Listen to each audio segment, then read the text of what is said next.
Sir ਅਗਰ ਸੌਖੇ ਤਰੀਕੇ ਨਾਲ ਗੱਲ ਕੀਤੀ ਜਾਵੇ ਤਾਂ ਇਸ ਬਜਟ ਦੀ ਕਿਸ ਸੈਕਟਰ ਨੂੰ ਵੱਡਾ ਫਾਇਦਾ ਮਿਲਿਆ, ਕਿਸ ਨੂੰ ਨੁਕਸਾਨ ਹੋਇਆ? सी देखो ना, इन्होंने इस बजट में basically they haven't rock the boat. Is a long term budget. ये शॉर्ट टर्म पे इन्होंने कुछ इसमें कुछ खास इन्होंने कुछ किया नहीं। It's a very stable budget also. तो ये पूरे वर्ल्ड को देख के अभी जो हो रहा है, looking at different parts of the world, I think that they looked at that and they come up with a very very stable and a soft budget.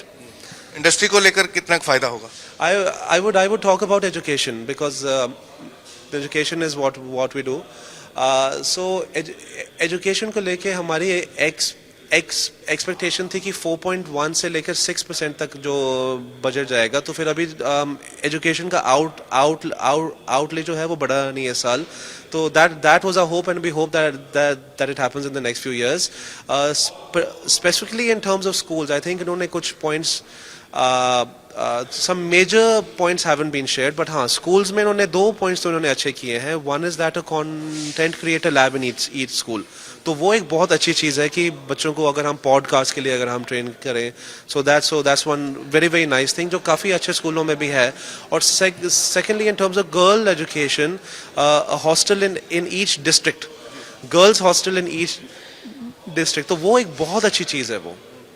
इसके अलावा अगर किसानी की बात की जाए, क्योंकि पंजाब की बात करते हैं तो पंजाब कृषि प्रधान स्टेट है, तो उसको लेकर लगता है क्योंकि किसानों को इस बजट से कितनी उम्मीदें होनी चाहिए? आई थिंक अगर आप इसको स्टेट स्पेसिफिक अगर आप देखें तो ये नहीं है। इसको आप नेशनल पॉइंट ऑफ व्यू से if you look at the budget, I think it makes much more sense. पर अभी पीएम साहब ने जो है वो आना ही है यहाँ, तो वहाँ कुछ और वहाँ very sure that he'll share some good points over there also.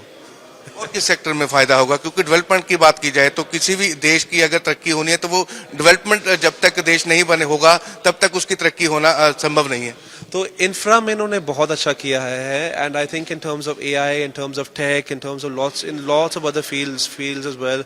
Sir अगर ਸੌਖੇ ਤਰੀਕੇ ਨਾਲ ਗੱਲ ਕੀਤੀ ਜਾਵੇ ਤਾਂ ਇਸ ਬਜਟ ਦੀ किस सैक्टर ਨੂੰ ਵੱਡਾ ਫਾਇਦਾ ਮਿਲਿਆ, ਕਿਸ ਨੂੰ ਨੁਕਸਾਨ ਹੋਇਆ? सी देखो ना, इन्होंने इस बजट में basically they haven't rock the boat. Is a long term budget. ये शॉर्ट टर्म पे इन्होंने कुछ इसमें कुछ खास इन्होंने कुछ किया नहीं। It's a very stable budget also. तो ये पूरे वर्ल्ड को देख के अभी जो हो रहा है, looking at different parts of the world, I think that they looked at that and they come up with a very very stable and a soft budget. Industry को लेकर कितना फायदा होगा? I would talk about education because education is what we do.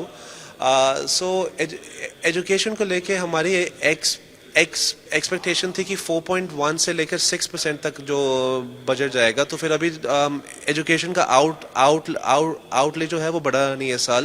तो that was our hope, and we hope that it happens in the next few years. Specifically in terms of schools, I think इन्होंने कुछ points some major points haven't been shared, but हाँ, schools में इन्होंने 2 points तो इन्होंने अच्छे किए हैं। One is that a content creator lab in each school. तो वो एक बहुत अच्छी चीज़ है कि बच्चों को अगर हम पॉडकास्ट के लिए अगर हम ट्रेन करें, so that's one very nice thing जो काफ़ी अच्छे स्कूलों में भी है।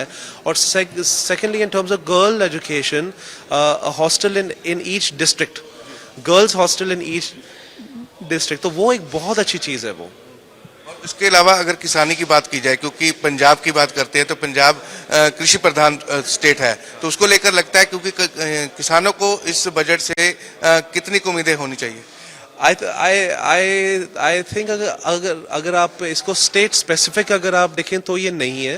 इसको आप नेशनल पॉइंट ऑफ व्यू से if you look at the budget, I think it makes much more sense. पर अभी पीएम साहब ने जो है वो आना ही है यहाँ, तो वहाँ कुछ और वहाँ very sure that he'll share some good points over there also.